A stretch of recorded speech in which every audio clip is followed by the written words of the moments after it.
Good morning, students. Today we will complete our chapter 4 in geography book Air. And from this point, weather and climate, we will discuss about weather and climate. What is weather and what is climate? And what is difference between weather and climate? Now, without wasting time, let us start our chapter. Is it going to rain today? ऐसा question हमारे साथ जब होता है जब हम मौसम बहुत अच्छा देखते हैं और हमें महसूस होता है कि आज बारिश होने वाली है. Will it be bright and Sunny today?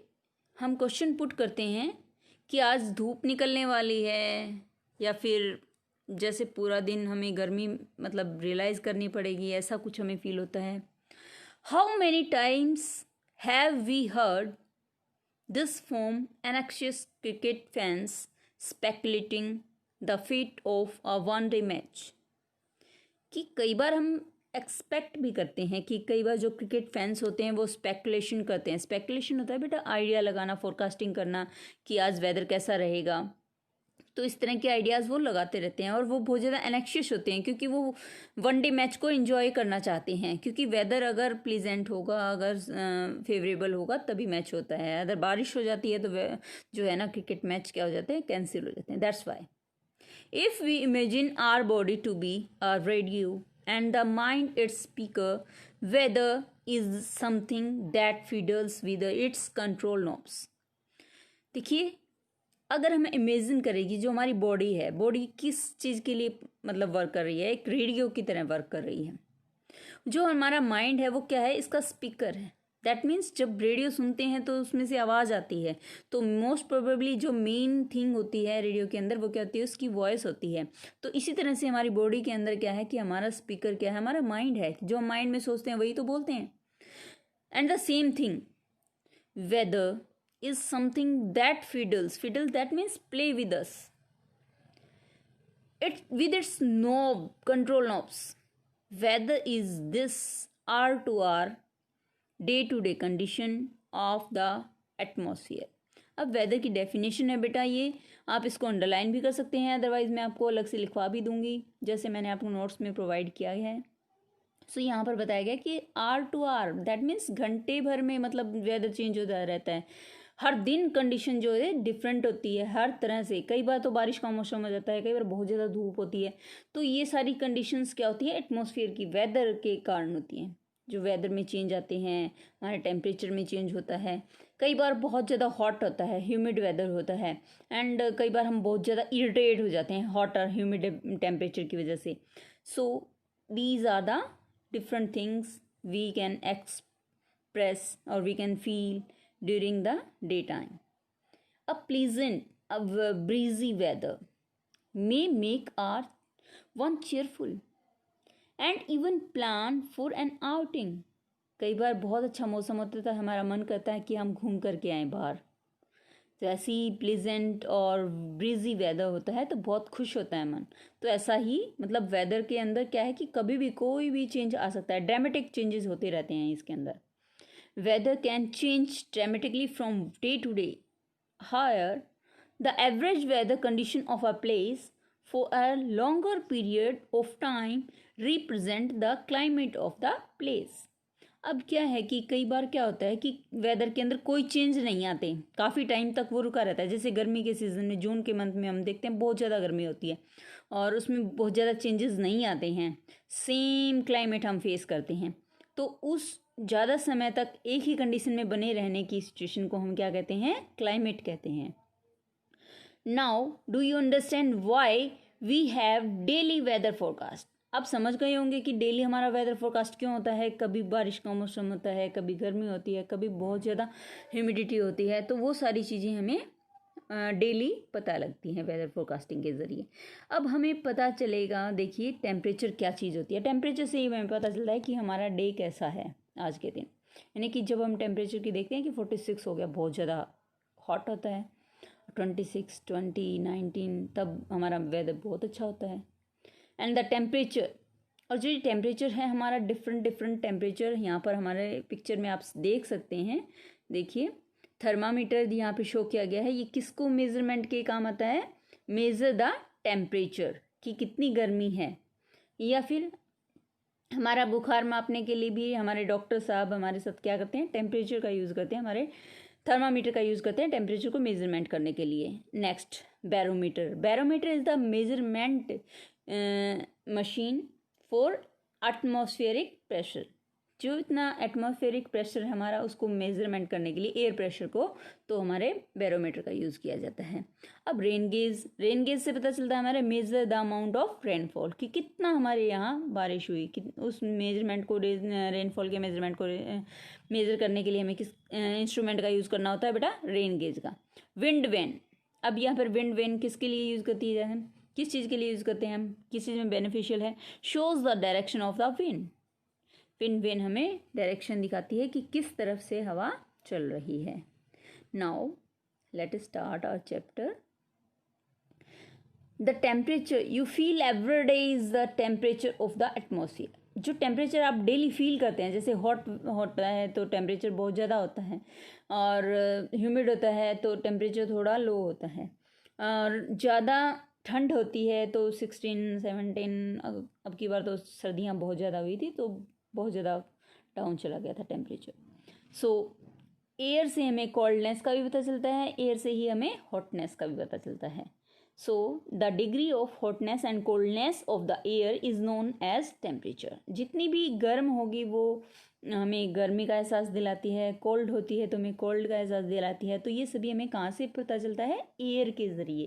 बेटा हम एयर के ही पार्ट्स को डिफरेंट वे से पता लगा रहे हैं कि एयर के अंदर ही हमें टेम्परेचर का पता चलता है, एयर के थ्रू ही हमें वेदर का पता चलता है, क्लाइमेट फोरकास्ट भी एयर के थ्रू ही होता है।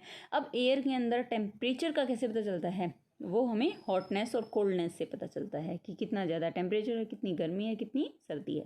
The temperature of the atmosphere changes not only between the day and night but also from season two season, summer and hotter then winter. अब देखिए, जो टेम्परेचर है हमारे एटमॉस्फेरिक चेंजेस हमें ना केवल मतलब दिन में, ना केवल रात में, बल्कि हमें सीजन टू सीजन चेंज के बारे में भी बताते हैं। जैसे समर्स क्या होती है? ज़्यादा हॉट होती हैं कंपैरेटिवली विंटर्स के। An important factor that influences the distribution of temperature is isolation. अब देखिए, एक इम्पोर्टेंट फैक्टर है जो हमें इन्फ्लुएंस करता है डिस्ट्रीब्यूशन में, किसके? टेम्परेचर के।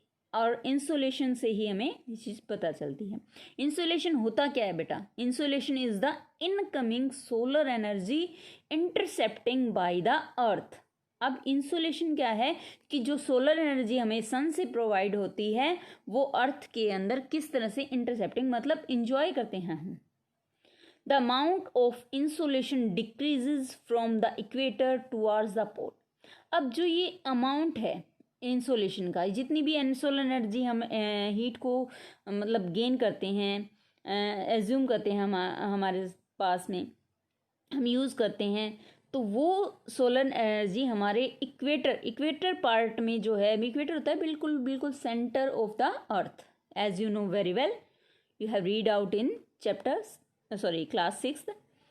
सो इक्वेटर पे क्या होता है? बहुत ज़्यादा गर्मी होती है। जैसे जैसे हम पोल्स की तरफ जाते हैं, यानी कि नॉर्थ पोल और साउथ पोल की तरफ जाते हैं, तो ये टेम्परेचर क्या हो जाता है? डिक्रीज हो जाता है बेटा, कम होता जाता है। जैसे जैसे हम इक्वेटर से किस तरफ जाते हैं? पोल्स की तरफ, चाहे वो नॉर्थ पोल हो चाहे वो साउथ पोल हो। So therefore the temperature decreases in the same manner. Now do you understand why poles are covered with snow? कि आपको पता लग गया होगा कि पोल्स पे मतलब बर्फ़ क्यों जमी रहती है, रीज़न क्या है? आपको पता चल गया होगा कि जो हमारा इंसोलेशन है, जो हमारी इंसोलेशन एक्ट है, उससे क्या होता है कि एनर्जी हमारी जो इक्वेटर पे ज़्यादा होती है और पोल्स की तरफ डायरेक्शन में जाते जाते ये डिक्रीज होती जाती है। That's why we found snow over the poles. If the Earth's temperature rises too high, it would become too warm for some crops to grow. यदि जो हमारी अर्थ का टेम्परेचर है बहुत ज़्यादा राइज यानी कि हाई हो जाता है, यानी कि 46, 48 से भी अबव हो जाता है, ये 46, 48 तो टेम्परेट जोन, जिसमें मतलब हम डील कर पाते हैं, मतलब सहन कर सकते हैं जितनी गर्मी, उससे ज़्यादा यदि हो जाता है it would become too warm, बहुत ज़्यादा गर्मी हो जाती है for some crops to grow, कुछ क्रॉप्स यहाँ पर फिर नहीं लगाई जा सकती। Temperature in cities is much higher than that of a villages. अब जो टेम्परेचर है सिटीज़ के कंपैरिजन में विलेजेस में ज़्यादा मिलता है बेटा। हाई टेम्परेचर कहाँ मिलेगा? सिटीज़ में। गर्मी ज़्यादा कहाँ मिलेगी? सिटीज़ में। क्यों? रीज़न क्या है? क्योंकि वहाँ पर फार्मिंग नहीं होती बेटा, विलेजेस में फार्मिंग होती है, पानी का यूज़ होता है, तो वहाँ पर टेम्परेचर नॉर्मल रहता है, ज़्यादा हाई टेम्परेचर नहीं होता है। And the concrete and the metal in buildings and the asphalt of roads get heated up during the daytime। जितना भी कंक्रीट, अब यहाँ पर क्या है कि बिल्डिंग्स हमारे सिटी में बहुत ज़्यादा होती हैं, इसकी वजह से वहाँ का जो कंक्रीट और मेटल जी हम कहें बिल्डिंग्स के अंदर जो यूज़ किया गया है वो सभी चीज़ें क्या हो जाती हैं? बहुत ज़्यादा हीट हो जाती हैं डे टाइम में। And this heat is release during the night, और यही हीट हमारी नाइट के टाइम ड्यूरिंग क्या होती है? रिलीज होती है। So this also the crowded high-rise buildings of the cities trap the warm air and thus raise the temperature of the cities। अब जितना ज़्यादा क्राउडेड एरिया होगा, क्राउडेड मतलब भीड़ वाला इलाका हम कह सकते हैं, जहाँ पर ज़्यादा बिल्डिंग्स होंगी सिटी के अंदर, वो ट्रैप किए होते हैं, वो गर्मी को ट्रैप कर लेते हैं, वार्म एयर को, एंड टेम्परेचर को रेज कर देते हैं, यानी कि ज़्यादा टेम्परेचर। अब क्या है कि गाँव में आप जाएंगे बहुत कम घर होते हैं, कम हाउसेस होते हैं, बट सिटी के अंदर आप देखोगे कंजस्टेड एरिया होता है, बहुत ज़्यादा हाउसेस होते हैं, सो वो एयर पास थ्रू नहीं हो पाती, that's why, that is the main reason. So now air pressure, which is a very important thing you need to know, that what is air pressure. You will be surprised to know that the air above us presses us with a great force of on our bodies। अब जो हमारी body को air है बहुत ज़्यादा pressure के साथ press करने की, यानी कि पुश करने की कोशिश करती है। However we don't even feel it, इसके बावजूद हम उसको महसूस भी नहीं कर पाते।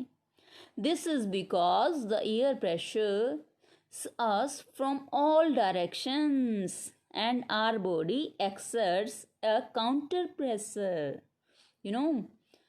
जैसे एयर प्रेशर जैसे हमारे हमको प्रेस करने की कोशिश करती है, पुश करने की कोशिश करती है, क्योंकि वो चारों तरफ से हमें ऑल डायरेक्शन से पुश करती है, that's why we can't even feel, और हमारी बॉडी इसको एनकाउंटर कर लेती है, ठीक है, उस प्रेशर को। Air pressure is defined as the pressure exerted by the weight of air on the earth surface. अब जो एयर प्रेशर है उसको हम डिफाइन कर सकते हैं, जो कि प्रेशर एक्सर्ट किया गया है वेट के एयर के अर्थ के ऊपर सरफेस के। एज वी गो अप, जैसे जैसे हम एटमॉस्फेयर की अपर लेयर्स में, हमने पढ़ा था एटमॉस्फेयर की लेयर्स के बारे में, एक्सोस्फेयर और स्ट्रेटोस्फेयर, स्ट्रोपोस्फेयर, मेसोस्फेयर, इन सभी के बारे में हमने बहुत डिटेल में पढ़ा था। तो उन्हीं एयर प्रेशर्स में यदि हम ऊपर की तरफ जाते हैं, ऊपर के डायरेक्शन में, तो हमें क्या मिलता है? वो प्रेशर हमारा कम होता जाता है जितनी ज़्यादा हाई लेवल पे हम जाएंगे। देखिए, as we go up the layers of the atmosphere the pressure falls rapidly. अब जो प्रेशर है वो धीरे धीरे बहुत स्पीडली कम होता जाता है। The air pressure is highest at sea level. Sea level पे जो एयर प्रेशर है वो बहुत ज़्यादा हाई होता है और डिक्रीजेज विद हाइट। जितनी ज़्यादा हाइट पे हम ऊंचाई पे जाते जाएंगे वो डिक्रीज होता जाएगा। Horizontally the distribution of air pressure is influenced by temperature of air at a very given place. अब जो हॉरिजेंटली डिस्ट्रीब्यूशन है एयर प्रेशर का वो इन्फ्लुएंस होता है टेम्परेचर के साथ एयर के। अब हर प्लेस पे ये डिफरेंट होता है।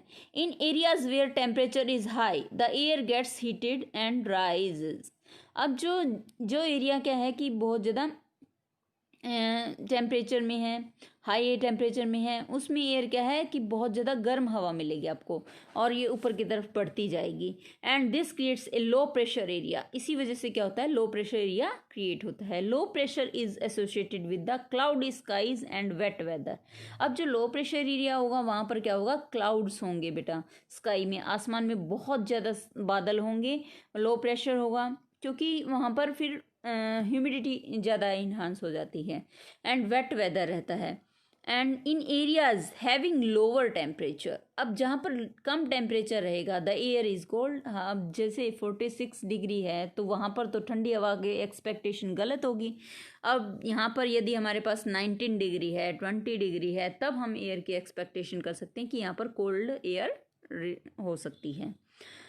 It is therefore heavy, और इसलिए ये हैवी भी होगा। हैवी क्यों होगा बेटा, क्योंकि टेम्परेचर लो है और उस एयर के अंदर क्या है, वाटर वेपर्स हैं, और उसकी वजह से जो एयर हमें कैसी लगती है, थोड़ी सी ठंडी ठंडी और हैवी हैवी लगती है।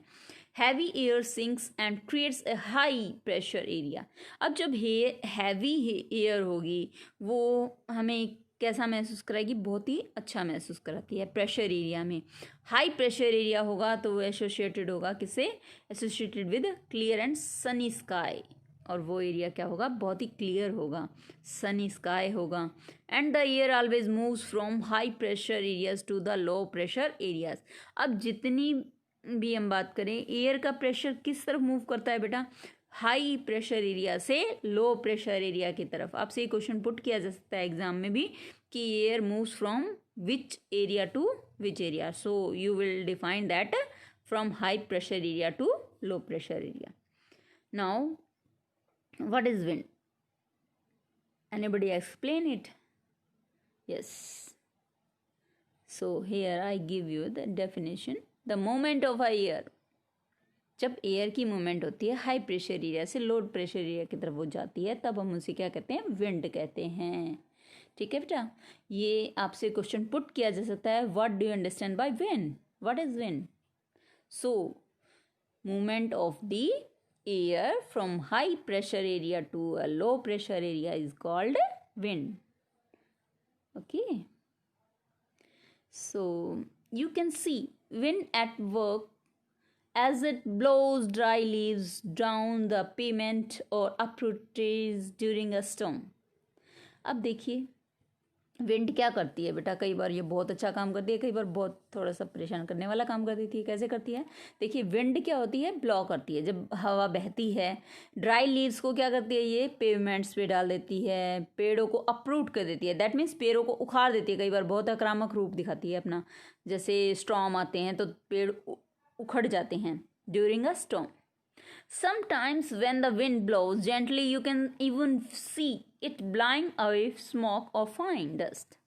कई बार ये बहुत ही जेंटली फ्लो करती है, बहुत ही प्यार से आराम से बहती है, चलती है मीन्स, ठीक है।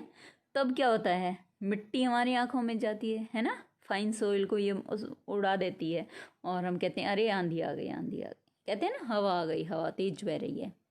At times wind can be so strong that it is difficult to walk against it. कई बार तो बहुत ज़्यादा स्ट्रॉन्ग होती है, हम चल भी नहीं पाते, इतनी ज़्यादा स्ट्रॉन्ग होती है।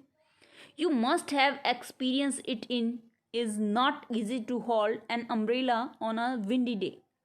अगर हवा तेज बह रही है तो उस दिन हम अम्ब्रेला को होल्ड नहीं कर पाते। Think of some other examples when strong winds have created, let us see, problems for you. कई बार ऐसी सिचुएशन हो जाती है जैसा कि ज़्यादा हवा चलने की वजह से आप बहुत ज़्यादा प्रॉब्लम फेस करते हैं। Wind can broadly provide divided into 3 types. अब विंड को भी हम 3 टाइप्स में डिवाइड कर सकते हैं बेटा। एक तो परमानेंट विंड होती है, एक सीजनल विंड होती हैं, एक लोकल विंड होती हैं। And you can see in the diagram 2। देखिए जो हमारी हाई प्रेशर एरिया है वो हमारे पोल्स पे शो किया गया है, पोलर एंड रिलेज, जो सब पोलर वे में जाता है लो प्रेशर एरिया की तरफ। लो प्रेशर एरिया कहाँ है पर हमारा इक्वेटोरियल एरिया में, ठीक है। देखिए अब परमानेंट विंड क्या होती हैं बेटा, द ट्रेड विंड्स। इस परमानेंट विंड को हम ट्रेड विंड भी कहते हैं। The other name of permanent wind is the trade wind. अब westerlies and easterlies are the permanent winds, यानी कि वेस्ट डायरेक्शन से और ईस्ट डायरेक्शन से आने वाली विंड को हम क्या कहते हैं? परमानेंट विंड्स कहते हैं। These blow constantly throughout the year is in a particular direction. अब ये वेस्ट डायरेक्शन से और ईस्ट डायरेक्शन से जो हमारी हवा बहती है ये परमानेंट विंड होती है, यानी कि पूरा साल ये चलती हैं, ठीक है, कांस्टेंट पूरा होल द ईयर। अब सीजनल विंड्स की बात यदि हम करते हैं, सीजनल विंड्स क्या होती हैं? सीजन, किसी पर्टिकुलर सीजन में चलने वाली विंड, जैसा कि नाम से ये एक्सप्लेन हो रहा है बेटा। These winds can change their direction in different seasons. अब ये विंड्स अपनी डायरेक्शन चेंज कर लेती हैं according to season. For example monsoon in India, monsoon season में जो हमारी विंड आती है दैट इज मॉनसून विंड कहलाती है, वो उसको हम मॉनसून विंड कहते हैं। That means seasonal winds. Next local winds. अब लोकल विंड्स की बात करें तो लोकल विंड्स तो जब लोकल एरिया का जिक्र हो गया तो दैट मीन्स लोकल एरिया में बहने वाली चलने वाली winds. These blow only during a particular period of the day और year in a small area. For example land and sea breeze, do you recall the sorry example के लिए बात करें हम, लैंड और सी ब्रीज जैसे समुद्र के आसपास बहने वाली लोकल विंड है, या फिर हम कहें लैंड पे जैसे हम खेतों में जाते हैं तो हमें महसूस होती है, तो ये लोकल विंड होती हैं। Do you recall the hot and dry local wind of northern plains of India? Northern plains में आपने महसूस किया होगा। और कई बार हमने मतलब गर्मी के सीज़न में जो हवा बहती है हम उसे कहते हैं लू के नाम से डिस्कस करते हैं। लू क्या होती है? बहुत ज़्यादा गर्म एरिया को हम लू कहते हैं। अब देखिए बेटा साइक्लोन, ये नेचर फ्यूरी है, ये आप एक एग्जाम्पल हो उड़ीसा का, आप इसको रीड कीजिएगा। इसमें से मैं कुछ क्वेश्चन आपसे नेक्स्ट वीडियो में पुट करूँगी, आपको उनके आंसर्स देने होंगे। आप इस एरिया को स्टोरी को रीड कर लीजिएगा आराम से। देखिए अब हम बात करेंगे मॉइस्चर क्या होता है, सबसे मेन इम्पोर्टेंट बात। देखिए क्या होता है moisture? When water vapors from land and different water bodies, जब वाटर एवेपोरेट होती हैं लैंड और डिफरेंट वाटर बॉडीज से, देखिए आप देख सकते हैं फिगर में भी शो किया गया है। When water evaporates from land and different water bodies, it becomes water vapor। जब धरती से या फिर हम कहीं वाटर बॉडीज़ होती हैं, जैसे हमारे पास सी है, रिवर है, या फिर अदर वाटर बॉडीज़ हैं, जो भी जितनी भी इंक्लूडेड हैं हमारे एरिया के अंदर, वो सभी वाटर बॉडीज़ से जितना भी वाटर रिलीज़ होकर के ऊपर की तरफ, आसमान की तरफ, बादलों की तरफ जाता है, उसको हम क्या कहते हैं? वाटर वेपर कहते हैं। And moisture in the air at any time is known as humidity. अब जो हवा के अंदर मॉइस्चर महसूस करते हैं, जैसे बारिश का मौसम होता है तो हम थोड़ा मॉइस्चर महसूस करते हैं, हर टॉवल है जल्दी से सूखता नहीं है, कपड़े हैं हमें गीले गीले महसूस होते हैं, तो ये सारी चीज़ें क्या है? ह्यूमिडिटी है बेटा। जो बेड शीट है, कई बार बेड पे ऐसा लगता है जब बहुत गीली गीली सी है, नमी सी है, सो ये सारी चीज़ें क्या है? ह्यूमिडिटी शो करती हैं।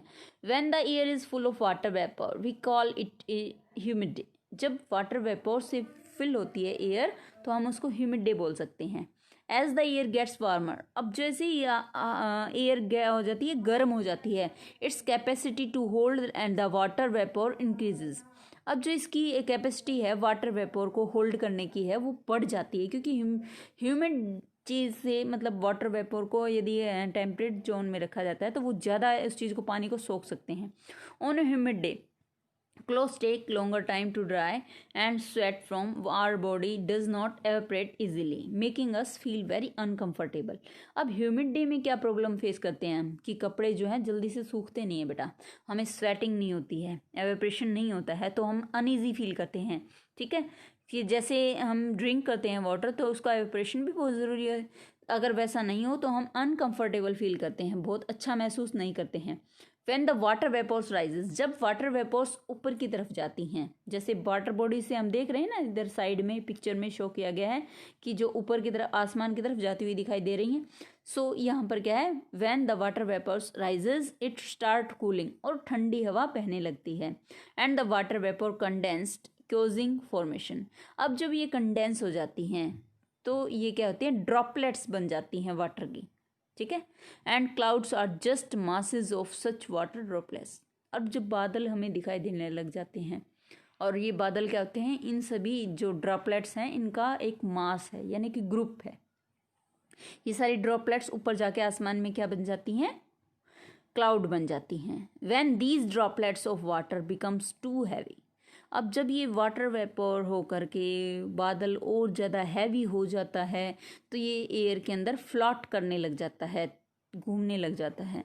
Then they come down as precipitation, और फिर ये वापस आ जाते हैं हमारे पास पार्शिपिटेशन के ज़रिए। दैट मीन्स बारिश, हल्की बारिश कह सकते हैं, बौछार कह सकते हैं। And jet planes flying in the sky leaves a white trail behind them, अब जेट प्लेन जब फ्लाई करते हैं आसमान में तो वो क्या एक वाइट लाइन छोड़ के जाते हैं पीछे behind. And the moisture from their engine condensed, जो मॉइस्चर है उनके इंजन से वो कंडेंस होता जाता है। We see trail of this condensed moisture for some time, कुछ पल के लिए हम उस कंडेंस्ड वो मॉइस्चर को देख भी पाते हैं। When there is no air movement to disturb it, जब इसमें कोई भी मूवमेंट नहीं होती है जो हमें डिस्टर्ब करे। precipitation that comes down to the earth in liquid form is called rain, अब जो ये precipitation होता है, प्रेसिपिटेशन होता है, इसमें क्या होता है कि जब ये नीचे की तरफ आता है तो इसको हम क्या कहते हैं, रेन कहते हैं। जैसे बादलों का बनना, उसको कंडेंस होना, एक शेप ले लेना, और फिर वापस precipitation के ज़रिए वापस नीचे आ जाना। So that is known as rain. Most of the ground water comes from rain water, ज़्यादातर मतलब जो पानी है हमारा रेन वाटर से आता है। प्लांट्स हेल्प प्रिजर्व वाटर, और प्लांट्स हमें वाटर प्रिजर्व करने में हेल्प करते हैं। When trees on hill sides are cut, जब ट्रीज को हिल साइड पे कट किया जाता है, rain water flows down the bare mountain and can cause flooding of low lying areas, अब जब एरियाज़ में मतलब पेड़ काट दिए जाते हैं, जो पानी है वो नीचे आ जाता है लो लेइंग एरियाज़ में, और उससे फ्लड होने का खतरा रहता है। फ्लड मीन्स बाढ़ आने का खतरा रहता है। On the basis of mechanisms there are 3 types of rainfall, अब मैकेनिज़्म के आधार पर हम रेनफॉल को भी कितने पार्ट्स में डिवाइड कर सकते हैं बेटा, 3 पार्ट्स में डिवाइड कर सकते हैं। सबसे पहले convectional rainfall, the orographic rainfall and the cyclonic rainfall. So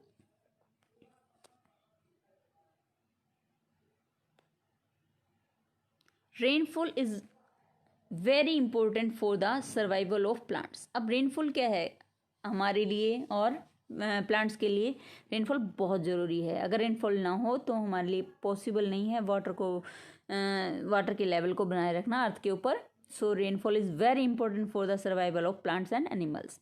It brings fresh water to the earth surface. ये fresh water लेकर के आता है earth surface पे।